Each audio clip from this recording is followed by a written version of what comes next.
recognized. They would take it to the tower. They're behind us. This ends here.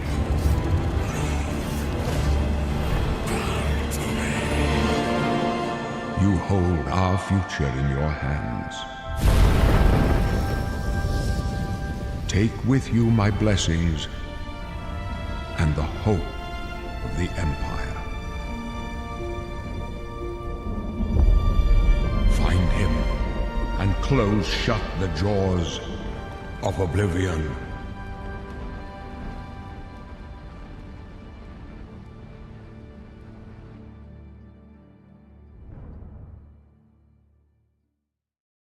Here we are 20 years later.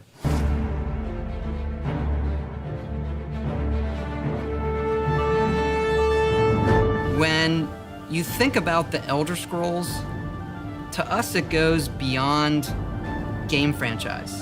Yeah, it's the DNA of Bethesda Game Studios.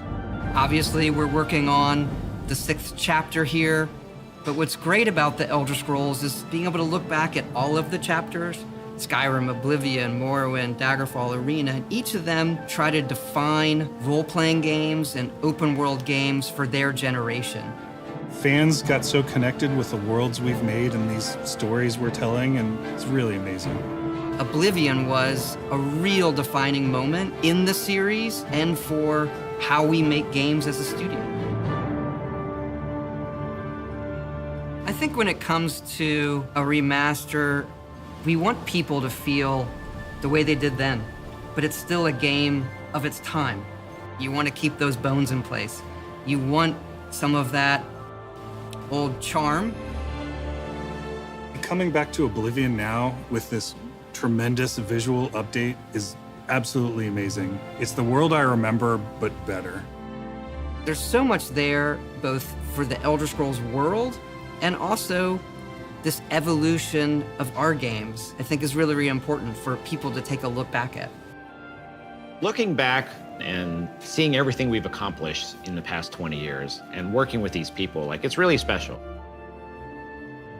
Yeah, there are still quite a few people that I've worked with for that long, and it sort of gave me the warm fuzzies. Oh my God, it's been 20 years? I think the thing that gets me the most is the music. Like, when you hear that music at the main menu, there's just like, there's this like flood of nostalgia. Oblivion is the beginning of who I am. As an individual, as a game developer, it all starts with it.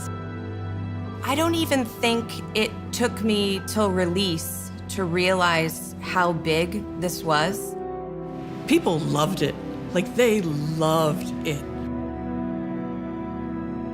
Such a key moment in our history of making games and the evolution of how we build these worlds, and having players be able to come back and experience that is really amazing. We had that really special moment of coming out into the world for the first time, what that meant to this game. Every time we think about Oblivion, it's, what if we could give that moment to everybody again? I was born 87 years ago. For 65 years, I've ruled as Tamriel's emperor. But for all these years, I've never been the ruler of my own dreams. I have seen the gates of Oblivion, beyond which no waking eye may see.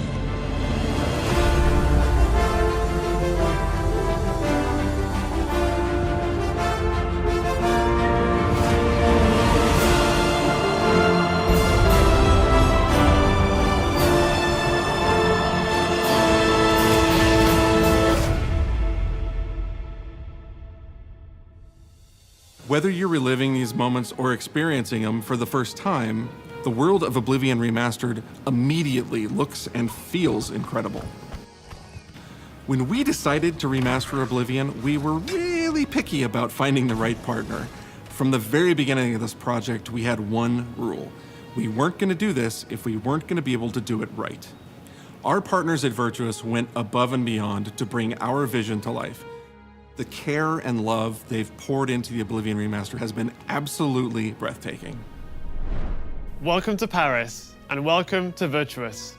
Our team here has been hard at work delivering the best remastered Oblivion experience possible. We've worked with Bethesda Game Studios on other projects in the past, so we know what makes that team and their games special. We wanted to make the remaster more friendly to gamers with modern hardware. This is Oblivion in its most complete form.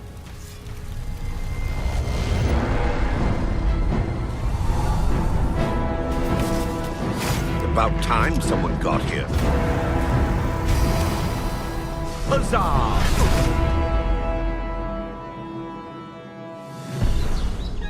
Those familiar with only some Elder Scrolls lore will now be able to experience the events that set the stage for Skyrim.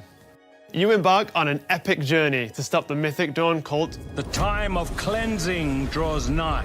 From unleashing the Daedric Prince of Destruction. What was the Oblivion Crisis? What happened to the previous Emperor of Cyrodiil? Why are there only 8 divines instead of 9? In addition to the core game, the remaster contains all add-ons, including story expansions, Shivering Isles, and Knights of the Nine, so you get the full experience. On a personal level, it was really important to me to ensure that we're preserving the magic of the original experience. At the end of the day, we're all fans too. This is a dream project for me, right? I'm a fan. I have been always a fan. Well, I played Oblivion for perhaps 10,000 hours. Oblivion was my first Elder Scrolls game, and it was one of the games that made me want to be a game developer. The best way to describe it would be to call it a love letter. You will find your own path, but there will be blood and death before the end.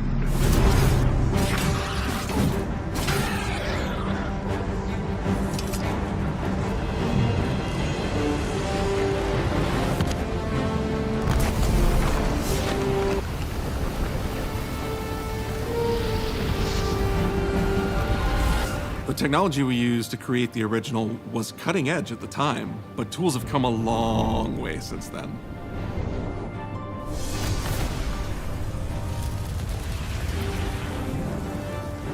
The original Oblivion is still the heart and soul of the remaster, but we use Unreal Engine 5 to help achieve all our visual goals. We think of the Oblivion game engine as the brain and Unreal 5 as the body. The brain drives all the world logic and gameplay, and the body brings to life the experience that players have loved for almost 20 years. But it's not just about pure fidelity. We knew we had to preserve the distinct style, making it as uniquely Oblivion as possible. The brush opens a portal into the painting. You're stuck here like I am. The Isles, a wonderful place. Good for a visit. Or eternity.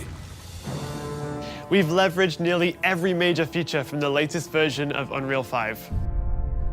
Our goal was to push the visuals to the next level using the latest technologies. We created brand new, highly detailed character models and stunning landscapes that use millions of polygons in each asset, allowing us a truly impressive level of detail in the world. Every single asset in this game was completely redesigned and handcrafted from scratch. We implemented an advanced real-time lighting system that accurately simulates how light interacts with the environment. This results in more realistic lighting and atmospheric effects. While the original game had limited dynamic shadows, now the entire world reacts naturally to light. We used an incredible new lip sync technology that really enhanced performance in our characters. He left us a warning. Heed it! And real tools helped us create the base mesh of our characters. From there, our artists sculpt each race individually to adapt it to the mesh, allowing us to share the model, rig, and textures. As a result, all races, including Argonians, Orcs, and Khajiits, are built on the same base mesh, making the lip sync system more effective even when the characters have very different facial features. Welcome to the Guild. We have access to so many modern rendering features. You'll see them in something as simple as running through a forest. Insects flying around, fish swimming in the water, light filtering through the leaves. Thanks to these technological advances, you feel even more immersed in this living, breathing world. You'll really believe you're in Cyrodiil. I believe you can handle a more complicated assignment. I would like you to retrieve a carved panel from the central chamber of the High Thane.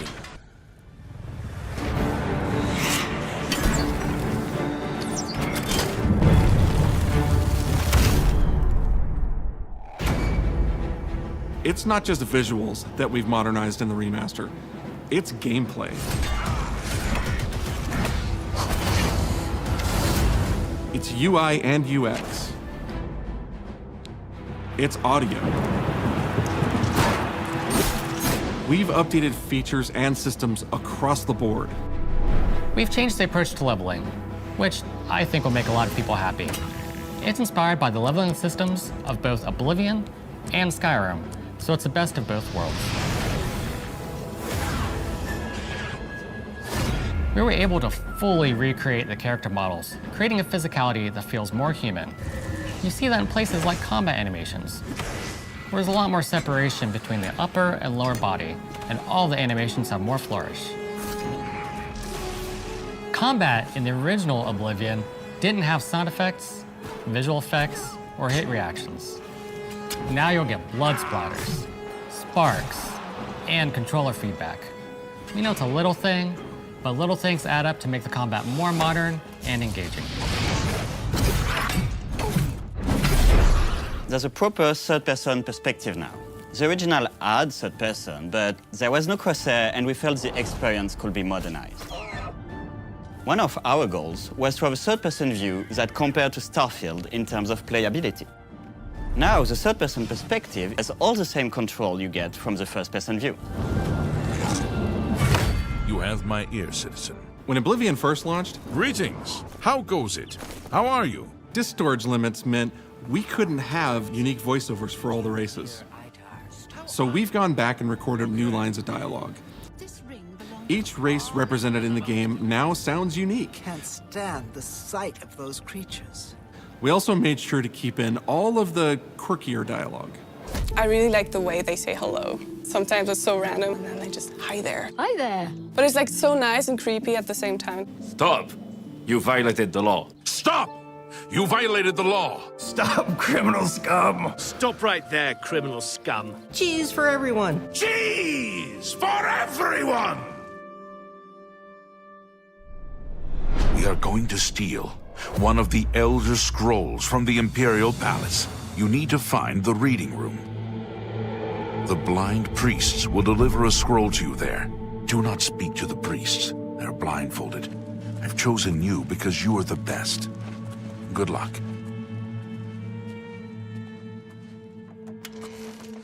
Stop! You violated the law. Your stolen goods are now forfeit. Then pay with your blood.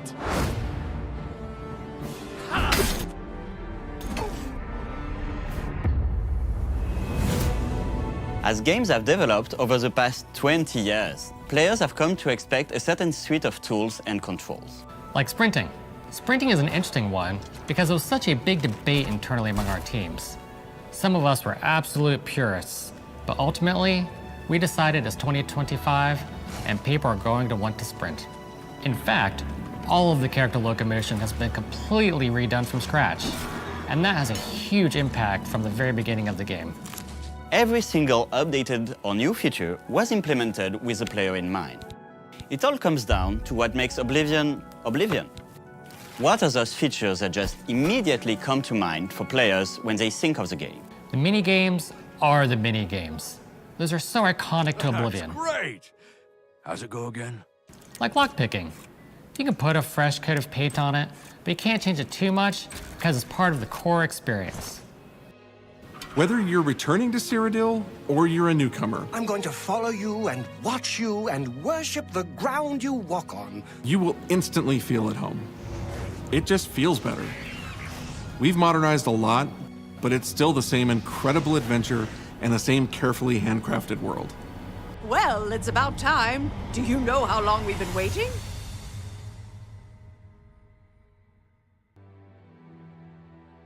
Oblivion is a core part of the story of Bethesda Game Studios. None of what we're surrounded by right now would be here if we hadn't made that game and if it hadn't been the success that it was. The effort that we put into it, the sort of the love that went into it, I think that comes across on the screen. To have worked on something that people care enough where you're in a position where you can remaster it, it's a privilege. And now, to help introduce this game to a new generation of players, I feel so lucky. I really think that people, when they jump back into the remaster, they're going to be shocked at just how good the game looks. The Oblivion gates look absolutely incredible, and I think they're just going to find themselves lost in the world. Even if it's just the music, for example, just walking around for half an hour in the world, you feel something, and that's precious. You're going back to a world that you've been to before, but it's better somehow. Like, it's an intangible thing, but it's like, it's new, it's fun, like it's exciting again. But it's ultimately the same game. There was a lot of respect for what was before, and I think the fans will appreciate that. From all of us at Bethesda Game Studios and Virtuous, we want to thank you for joining us today. Oblivion has a very special place in my heart, and being able to work on this remaster and bring it to a new generation of players has been an incredible experience. We were too excited to get it in your hands and didn't want to just show it off to you and then make you have to wait.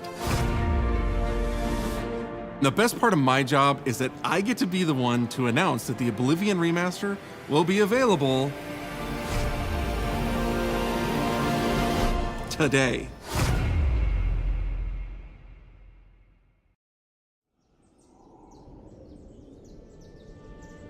I was born 87 years ago.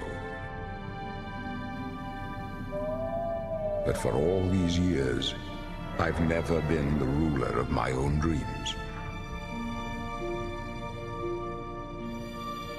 This is the 27th of Last Seed, the year of Akatosh 433. These are the closing days of the Third Era, and the final hours of my life. I have seen the gates of Oblivion, beyond which no waking eye may see.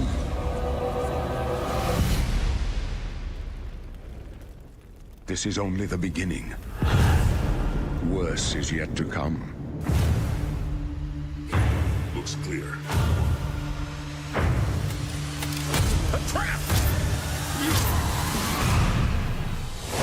The time of cleansing draws nigh. Who now will save us from the coming darkness?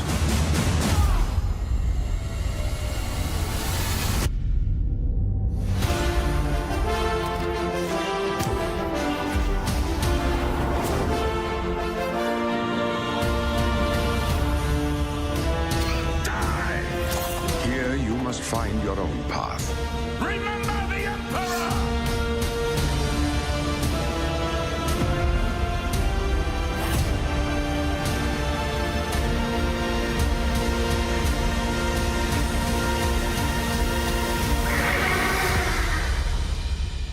Find him, and close shut the jaws of Oblivion.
Wow. What did we just witness? The worst kept secret ever? Maybe. Probably. But you just witnessed the Elder Scrolls Oblivion Remastered Direct. That is coming to you today. Maybe even now. I don't know. We'll have to check after this stream. I'm joined by the wonderful, talented, incredible Wes Johnson. You. Ah, hi. And Wes, who do you have here with you? This is Finn. Oh, yes, he knows his name now. Hello there, Finn. How are you?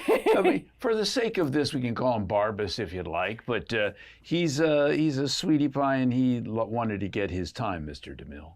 That makes sense. I wouldn't, if I had a new puppy, I would totally bring that puppy with me everywhere. I take him everywhere. You ever heard the Harry Nilsson's puppy song? No. He's like, I take my puppy everywhere. Da-da-da-da. Well, for you, those of you joining us, either new or from the Direct, we're going to be sharing some gameplay of Wes's old stomping grounds, but newer now with the remastered version. I can't wait. So, Wes, for those that do not know you, first, shame on you if you don't, but if you don't, why don't you tell our friends here what role you have done in Oblivion? In Oblivion, you're going to probably bring some memes back to life. Can't wait. So if like you walk out of someplace with a fork, I would be there going, "Hold, criminal scum! Your stolen goods are now forfeit. Pay with your blood." That's a lovely one. The That's very Imperial Guard aggressive. song is out there now, and all sorts of things that people had fun with. Sheogorath, Daedric, Prince of Madness, at your service. And I love this because I'll never be able to order a cheese pizza again because people use the soundboard and they call the pizza shops and they're saying, what can I do for you today? Cheese! You want a cheese pizza? I want cheese for everyone! Oh, how many would that be, sir? And so I can't call anywhere as Sheogorath to order a pizza because I'll never get it or I'll get it with a lot of spit. I mean, honestly, you're doing everybody a favor if you do. So. Yeah, I mean, and your shirt is totally on theme today as well. Yeah, wearing my Sheo shirt. I've got, and of course, there's, where is it? My Dark Brotherhood pin here. Lucian LeChance of the Dark Brotherhood, dear child of Sithis. I don't spread rumors, dear child. I create them. So yeah, I loved Oblivion. Oblivion to me was, I mean, I've loved all the games. I loved Morrowind. Ah, yes, we've been expecting you. Come right in. I love Skyrim, which is fantastic, but Oblivion to me was where I came out to play, and it was the original. All the races had the same voices. Oh man, there's so much crossbreeding amongst the Imperial Guard. You know, mom, dad, the family reunions were very confusing. But it's a lot of love. I know, but I just absolutely loved that game. And as other games came along, and then you got to see Skyrim with its 10th anniversary edition. And when I first put that on the Xbox Series X. Oh my God, the visuals to me were just, I was blown away. And to make Oblivion now have that kind of feel, that kind of look, the gameplay, the graphics, I mean, if I walk up to a lady in the middle of one of the towns and tap her on the shoulder and she turns around and does not look like Terry Jones in drag from Monty Python, I don't know what I'm going to do. But I mean, I love the game. So now people are going to get a chance to see it with brand new eyes. And for people who've only ever played Skyrim, this is going to be kind of a revelation. Yeah. Yeah. This is the predecessor, so it's taking people back. Oh my goodness, look at that. And this is the mouth to the Shivering Isles. Look at the difference, the graphics, how sumptuous it is, the detail on this. Not just on the backgrounds, not just every leaf on a tree, but looking at the clothing, at the uniforms that they're wearing. I mean, he's wearing leather and he's wearing some fur, and you're seeing all the details on every little thing. this guard right here. This guard, people are like, that's so effective. He seems to have this cold out there in the middle of this island where the winds are whipping around, and I had a cold. I was really, really sick that day. But you didn't have to go that hard into the role, Wes. I know, I'm method, so method. But look at that. Now, there's the door to the fringe, and inside, what's going to happen? Oh, look at the screens. Even the screens, the loading screens look so much sweeter and more detailed. And there he is, Haskell. Look at him, sitting there all bald and boring. Haskell, your room's very dark, just like your personality. Hurry up and talk. Oh, look at the detail on Haskell's face. You can really see what living with Shea Gorth has done to him. He looks like Marley's ghost there. I mean, this is the first time you're seeing the remastered, This is the first isn't it? time I've seen any of this, and the detail and the expression on the face, he just looks so weary, so put upon. Well, it's been almost 20 years, so we've had a lot of ability for technical advancements from there. So Yes, and imagine and age, I guess. for 20, him as well. 20 years in the service of Shea Gorth is going to age anybody, Yeah, right? absolutely. I like his puffy sleeves there, the little Seinfeld puffy sleeves. Now, what would you say your favorite role has been for Oblivion, or which character do you feel like you gravitated the most towards? Well, that's the thing. People ask me all the time, who's your favorite character to play this? And that's a Sophie's choice. Because you bring a little of yourself to every role you do. You got to bring, these are all like my children. So, I mean, I love Lucian. I love Shea Gorth. I love them all for very different reasons. I remember working with Mark Lampert for this game, and we're doing the same Imperial Guard voice, even the Gray Fox, like, capital, but he's still very much the Imperial. But then he gets to Lucy and he goes, this guy's a little different, a little darker, a little more macabre. So I think about it for a second, and I start going into this thing, and in my mind, you try to get an image of who the character is. And for me, he was twisted and gaunt and bent and just insidious. Does it take you, is it that quick for you sometimes when you get a breakdown of a character? Sometimes it can, and sometimes I take time. Shea was a different thing. But with Lucian, I had a, come here, Bubby. It's okay. With Lucian, the image I had in my mind as I portrayed him at first was completely different from the image of what he ended up looking like. You know, he ended up looking, they made him this gorgeous guy, you know, and when we're looking at him going, oh my God, he's gorgeous. And he has a heart of darkness, the perfect man. So, but he was so much fun to do. And people say, do you know what happened to him? Spoilers. You just finish your lines. So when I'm playing the game and I get to that point in the game, I'm like, oh, you know, I'm experiencing it as well. And, oh, look at this, the butterflies. The breakaway into the Shivering Isles and the butterflies. That is beautiful. And Haskell's out of there, man. It's quitting time. Look at that. Through the fringe of madness. Yeah, with Shea Gorth, I had about a week to prepare. And I was told, we want something a little more stand-up, but we want him to feel dangerous but funny. And they said, maybe something like Robin Williams. And I thought, no, Robin Williams was a bit too cuddly, you know. As Shea Gorth, I'll skip rope with your entrails. I don't believe you. So, admittedly, that would be an interesting thing to Yeah. see Robin Williams talking about. I know. but I thought, where could I find my inspiration for this character? And I started thinking about different stand-up comedians who would I find dangerous, that I would love to have a drink with and laugh and joke, but afraid they might beat me up at the end of the night.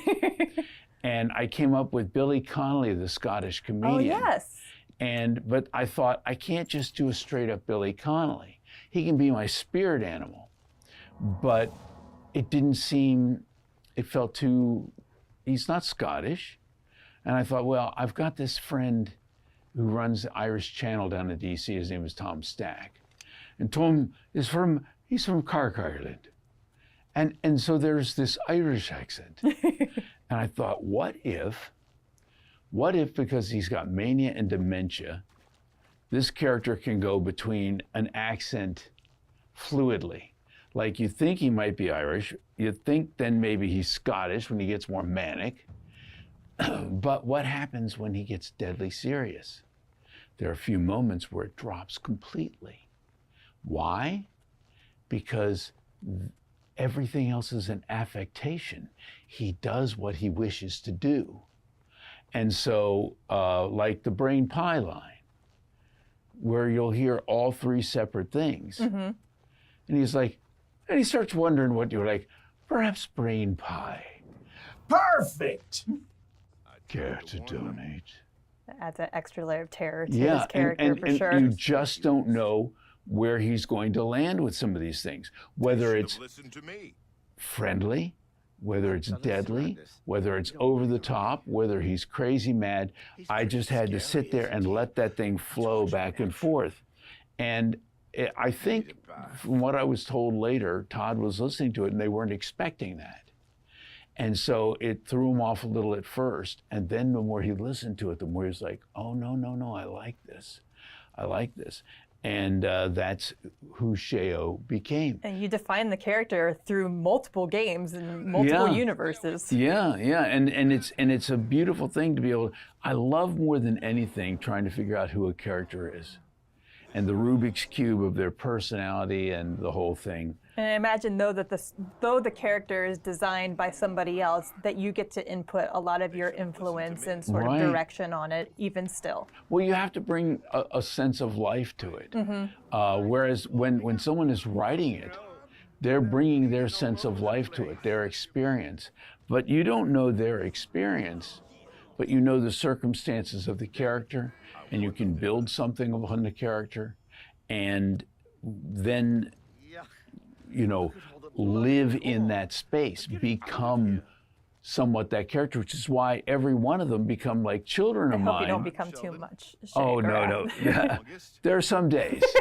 The one I don't want to become the more like is Hermaeus Mora. And that would also be terrifying, yes. Yeah, Mel Blanc used to look at the photographs of the characters that he was doing and would base them on that, like Socio Sirgala from Morrowind. I saw him. So every one of the Bretons seemed like an old bald guy with a goatee. But you look at Hermaeus Mora and you're like, a million eyeballs and a million tentacles. What does that sound like? And, I worked with D.B. Cooper as the director for the ESO. And we had to do some adaptation because he was very slow and ponderous in some of the earlier games, and with clips and lisps and clicks and all this. But I adapted it but kept it the same as well. And the explanation that I come up with, why does he sound a little bit different? Where on Hermaeus Mora do you see a mouth? I don't even want to know where the mouth is, honestly. I know. I think you're hearing him telepathically. And just like with every telepathic thing, you may have a better receptor to hear than another character would have. Yeah, that makes sense. sense. Some people would have a less sensory perception, and so it might be a little more muddled. It might be a little more clicky, might be a little draggy, because that is how your extrasensory perception of their voice is. However, if you're a little stronger and you've got a little bit more going for you in that regard, suddenly it's a little clearer. It's like the difference between the Beatles listening to Helter Skelter on vinyl, then later on CD. Oh, it's so much clearer. Manson was like, I wasn't meant to kill anybody after all. So yeah. Okay. That's there. Long answer, but it's a perfect I answer. love doing it. I love doing it. And I know you don't have necessarily a favorite character because they are your children, but do you have a favorite line that you've done, or at least like maybe a handful of lines? I do love the line where, you know, Lucien LeChance does say, "I don't spread rumors, dear child. I create them." And the only thing that bugs me is when Knights of the Nine came in, you're talking to Lucien and you ask him about rumors, and he goes, "I heard there's a prophet down by the..." No! No, Lucien, come on, man. It's just what time did to him. It's fine. Don't worry about it. I do love some of those lines. The cheese line really took off. I mean, the cheese for everyone. I mean, I got you the sign specifically. I know. Look at that. Cheese for everyone. It was just a couple of lines in the middle of Oblivion, and it took off and had a life of its own. I mean, who doesn't love cheese? Though, Everybody loves like, cheese. If somebody said it to me, I'd be really happy. Yeah.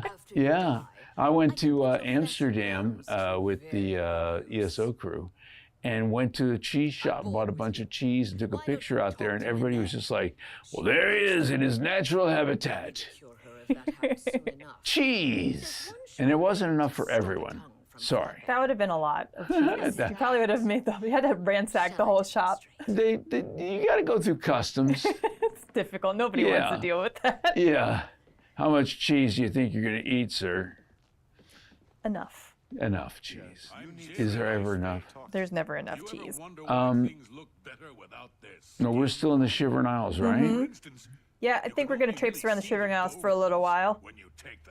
And look at some of the faces and the hair, so much more defined. And this is something that does come in the remastered. You get all of the DLC with it, so. Oh, that's great. Yeah, so it's the full package. So you get Knights of the Nine. Mm-hmm. You know, Pelennor Whitestrake. I was Pelennor, but you know, it's one of the ones that people don't think about. What's the guy's name? Begins with a U. Lives in a cave. You get the Staff of Sheogorath from him later. I'm looking at my friends off camera. I forgot that I'd done the character. Oh, really? And I'm playing. I guess when you do so game. many, it probably is just like kind of blurs together unless it's something like really big, right? Some of them really stand out. They're much bigger, but I was the torturer. I was the guy as the Hermes Columbus, the suicidal guy. Mm-hmm. Those are all fun roles to play. But I love how the suicidal guy is begging you to kill him, and at the end he's like, "What are you doing?" But all the voices in this are the same, so we get to hear this fella right here, yeah? Yep. Craig Seckler is the adoring fan. And seeing him wearing one of those... I didn't murder him, I swear. I mean, not yet anyway. Look at that. Like, should I? Yeah, in tribute to Craig. How do I look? Lovely. It's lovely. My sword. Like a rock star. Should I just keep this on the whole time? Man, you got to do that lockpick quick. I remember we did an Oblivion stream. That's a little different, isn't it? A couple isn't years it? ago, and it was like torture watching my friend try to do the lockpick and just failing every single time. But yeah, the same luck. Watching someone play a game is fun, like this, when you're battling skeletons. When it takes them an hour to pick a lock, and they're saving and going back again and again and again, it's like, call me. It's funny at first, and that was a live stream too, so it was funny at first, but then it's just like, okay, all right, and then stream's over, rage quit, Lockpick, the live stream. So can you tell us anything about your first interaction with Bethesda Game Studios, like how you started with the team here? My first game was Morrowind, and I went, we were recording at a place called Absolute Pitch in DC. A fellow by the name of Chip Ellinghouse was recording us. But my director was Todd Howard. Oh, Nice. Yeah, and we sat there and went through all the different characters, the Bretons and different Daedric gods and some orcs and all sorts of things. We were having a good time. I do remember going down to Oblivion and getting, taking a break and getting a chocolate croissant and just chatting, walking. And the thing is, Todd's always been very passionate about these games, you know. That's the thing that people don't. I don't think people realize just how deeply enmeshed into the game world he is. I mean, the old top-down turn-based type games, the board games, things of that sort, and to bring the spirit of those into these worlds. And, you know, Morrowind was kind of a real departure for the Elder Scrolls, which had been much less graphically robust. That was a nice way of putting it. Yeah. And, it's retro. Don't worry about it. Yeah. And the voice acting was very sparse then. It wasn't even that much more in Morrowind, but what was there was really fun and really good to do. And I started playing that game, getting 700 hours in. You know how it goes. You think, I'm going to play for half an hour before bed, and the next thing you know, birds are chirping outside, and your day is toast. What day is it? And you go to sleep and dream in that world. Which was interesting because I had not had the experience of I've done some games and things of that sort. I played, I think in Unreal 2, like 200 different people dying in 500 different ways. Oh my gosh. I was basically the equivalent of a Wilhelm scream. And this one I really wanted to play, and I got into it, and I started dreaming in that world. And when I started voicing Oblivion, I knew where to close my eyes and see the world around me. Now, maybe in Oblivion I didn't see any silt striders, and there were no boots of that would help me fly from one end to the other. Thank God there were no cliff racers. You mean you don't want to hear the screaming sounds of the cliff racer as you close your eyes and try to sleep? I got some real Samuel L. Jackson choice quotes in on those cliff racers along the way. Yeah, but I saw that world. And I lived in that world because I lived in the world when I was playing the game. And I discovered something. The more you play the games, the more immersive your performance can become because you know the world not like everybody else is going to know it. The games become so, like almost virtual reality. You're sucked into them. These worlds become sometimes even more real than your own world.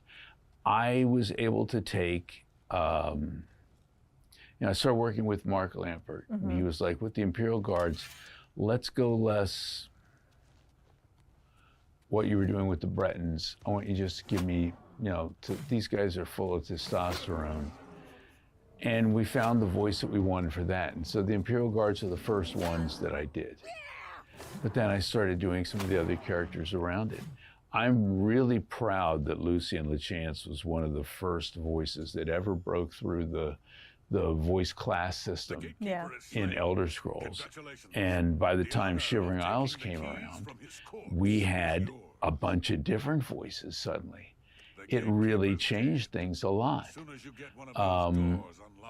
So watching it grow and doing these things and to be able to perform alongside folks like Linda Carter, who's been in these, that our party for Oblivion, a lot of the big game parties have been pretty crazy at different places.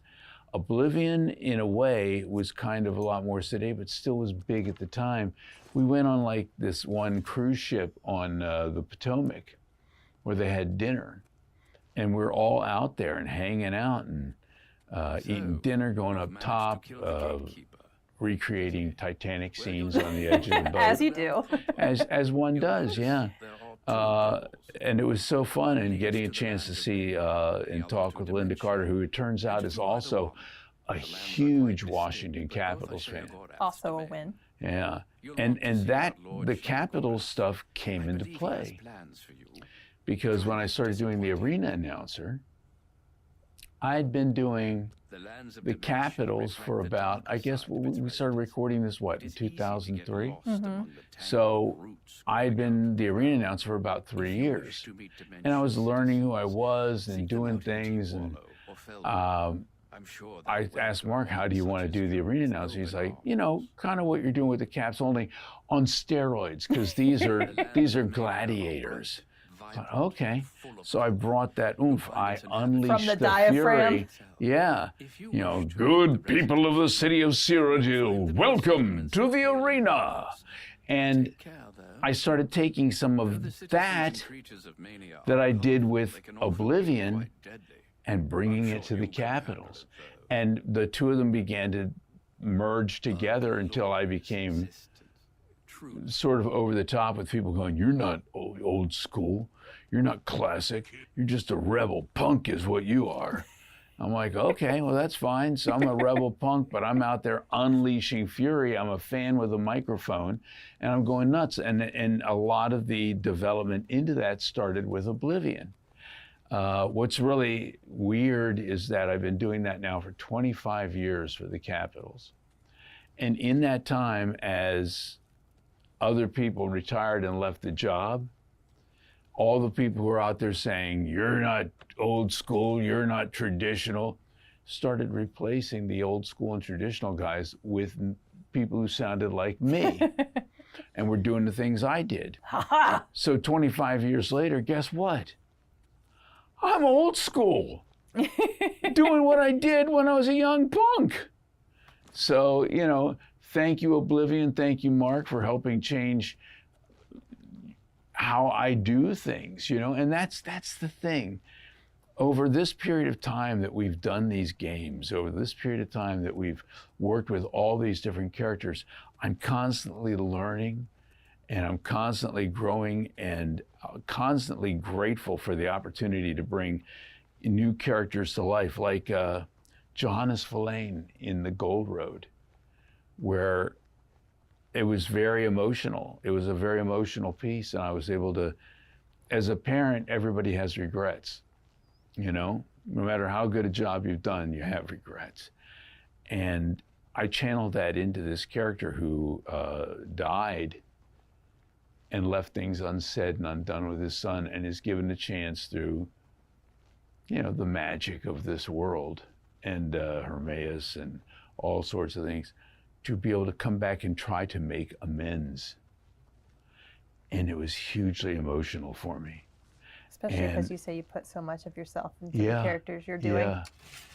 And after we were done and I was working with DB on, I said, wow, that one was a little intense. And she said, yeah. I love working with her. It's like a waltz. It's like a dance, you know. But I see something after the game comes out. Somebody has a photograph of some dog looking really sad in the back seat going, who is the actor for Johannes Verlaine? They just killed me. And I'm like, yes. Nailed it. Because if you don't feel it, they don't feel it. And I'm a fan of the games. I'm a fan of the worlds. I'm a fan of every one of my characters. Even the bad ones have their reasons. Mm-hmm. And if you can get into that, and if you can feel that, and I can make it real for me, then maybe I'm making it real for somebody else. Absolutely. And it becomes immersive for them, so.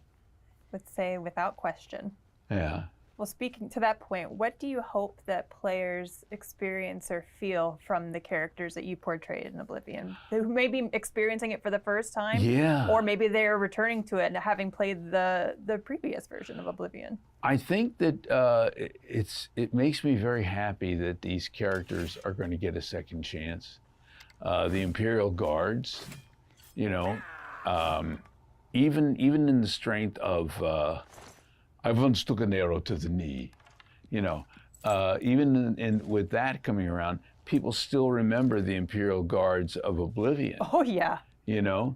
I would say I see them probably second or third most from all Elder Scrolls titles, right? I'm looking at Jess over here. Another Jess. They jump scared me all Hi, the time. I've got core memories that I just reacted because they would spot me stealing something and yeah. Well, I scared myself once playing the game. Oblivion, I'm up in one of the towers in one of the Oblivion gates, and I do the Dremora, the Daedric warriors that suddenly pop up and fight and battle in the middle of Oblivion. And it's the middle of the night, I'm walking up a winding staircase, and suddenly I come out, sorry, Finn. And I didn't sign up for this. I jumped, and I'm like, holy hell, I just scared myself. Well, I was going to ask, do you find that you can disconnect from the characters that you've done and your voice in the game when you're playing as a player? Yeah, you know, the thing is, when I'm playing the games, I am the character that I'm, you know, I'm with the controller, that's me, right? Yeah. And then I'll listen to hear if the voice is immersive or if it stands out, if it didn't work. If it worked and it's fine, I'll let it go and I'll just enjoy the environment. That being said, there's something about people who are like, well, what do you play as? I'm like, I play as an Imperial. And they're like, every time I said, yes, yes. That was going to be a question. Well, yeah, I mean, if I'm going to be out there and I've got a big broadsword and I'm battling going, yeah, ha! It's my voice. I'm the one who's actually doing the battle. As the Imperial, there's something kind of meta about that. Yeah, totally. Don't look at the screen, Finn. Oh, man. You're killing a skinned hound. Yeah, you're not a skin hound. You're a furry hound. Sorry, Finn. Yes, you are. So if you, as yourself, as Wes Johnson, were to be in Cyrodiil, who do you think you would be? Would you be like an adventurer or an alchemist or a sneaky archer? Probably an adventurer. I was always the big sword guy. You know, I mean, going out and doing stealth and climbing with trees and hitting people with a bow and arrow from a distance is kind of fun occasionally. But let's be honest, we play this game because we have had a bad day and we want to take a broadsword and chop somebody up, you know, and not go to jail for it. Yeah. Oh, look at that. Yeah. Which is terrifying, by the way. Yeah, big flame. Ricardo, those are scary, and the liches. And, I'm just gonna say that while I'm very excited to play this myself, I'm so glad that I have to do it on here because I would be really sucking trying to multitask. I do love the running around, getting involved in things. Now, I know I'm not the only one that at the end of a big session, I save and decide to murder the entire town. Yeah, totally. Gotta That's kill just what you do. Everybody in town. It is always important to save, especially for reasons like this. Pro tips.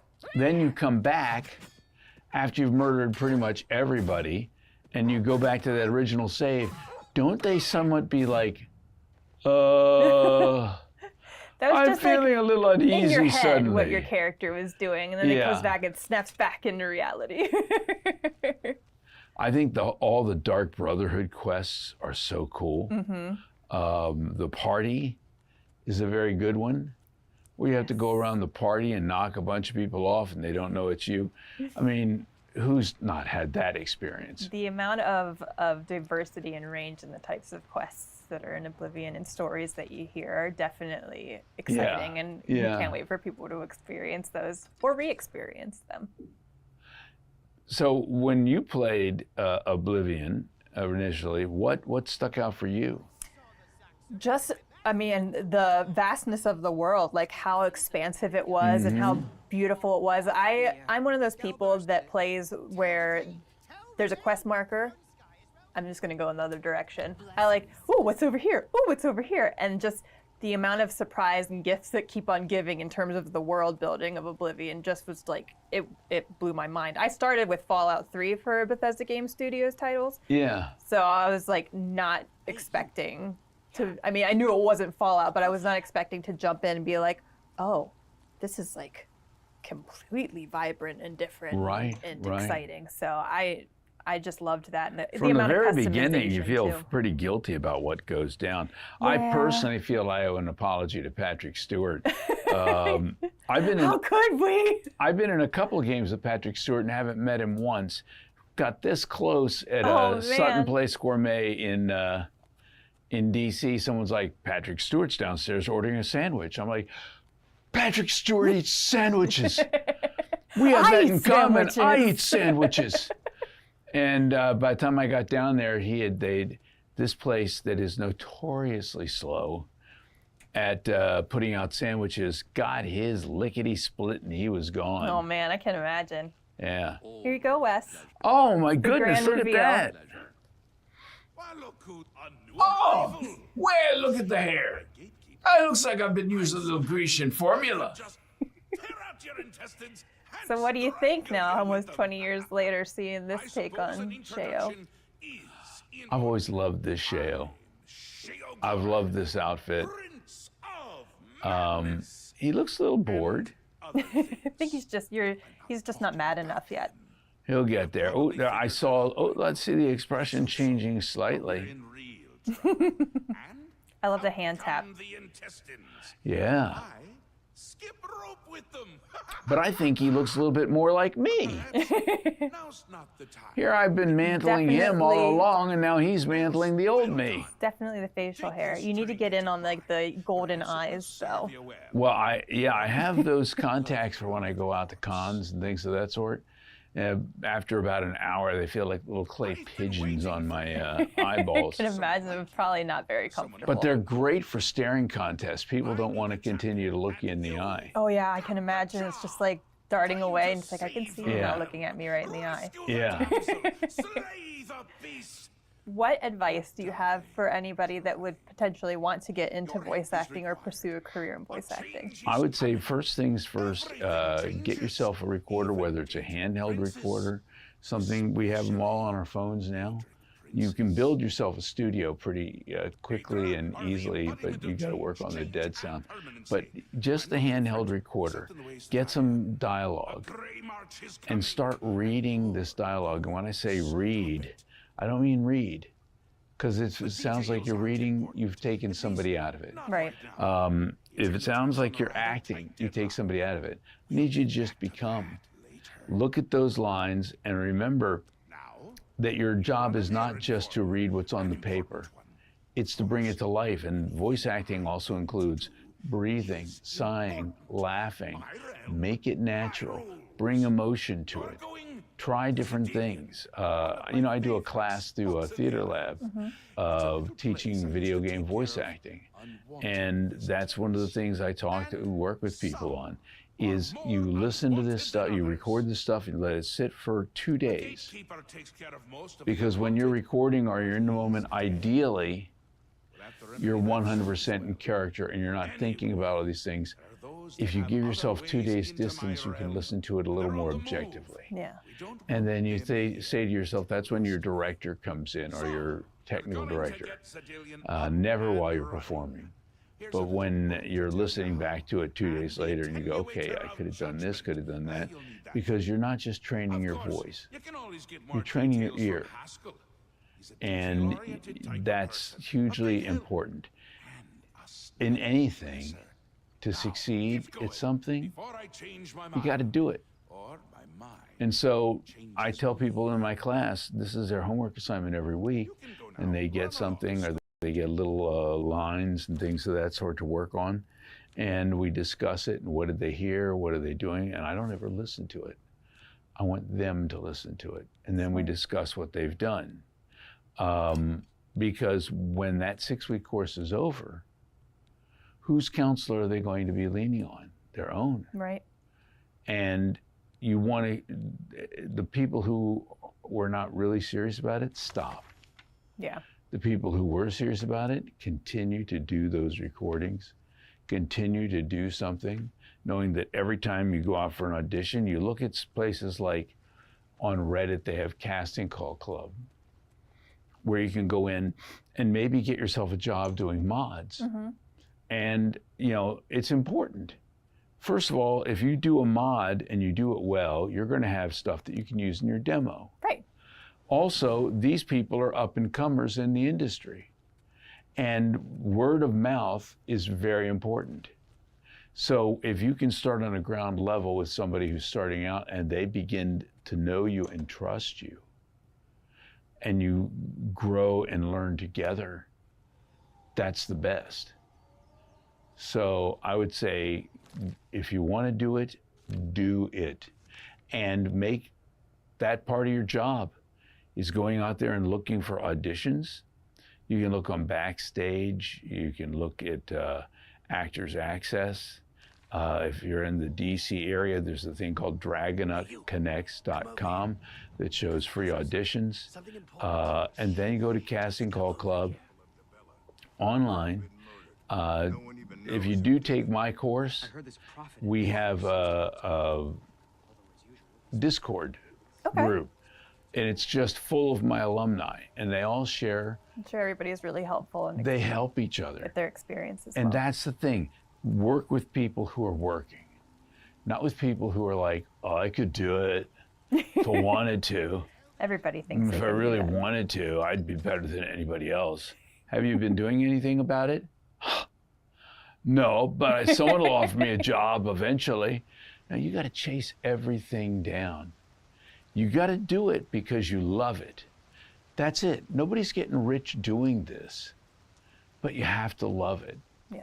Oh, and God help me, Jess, I love it. It's great life advice. Yeah, that is just great life advice. You heard it. Do it. That young Balrog's not going to get any older. And then you can immortalize yourself forever in a video game. Yeah. Multiple characters, like Wes, if you're lucky. And to see this come back all these years later, and it's going to be, I think this is going to be huge. I think people are just going to love it all over again. Well, they don't have to wait much longer because it is available today. Go get it. Go get it. Go download it. It's on Xbox Series X, NES, and day one on Game Pass. It is also on PC and PlayStation 5, so... And I don't know what you're waiting for. You're sitting around. It's not going to just drop into your lap. Go find it. Go get it. I got nothing to add to that. I'll get you. Thanks so much.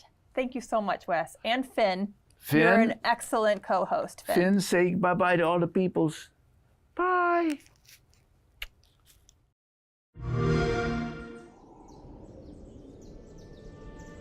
I was born 87 years ago. But for all these years, I've never been the ruler of my own dreams. This is the 27th of Last Seed, the year of Akatosh 433. These are the closing days of the Third Era and the final hours of my life. I have seen the gates of Oblivion, beyond which no waking eye may see.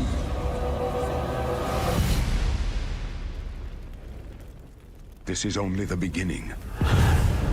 Worse is yet to come. Looks clear. A trap! The time of cleansing draws nigh. Who now will save us from the coming darkness?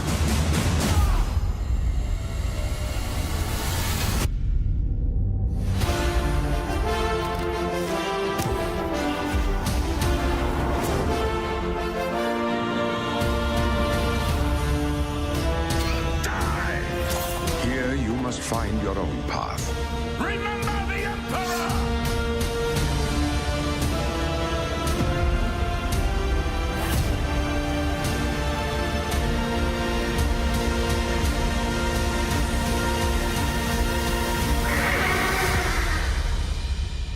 Find him and close shut the jaws of Oblivion.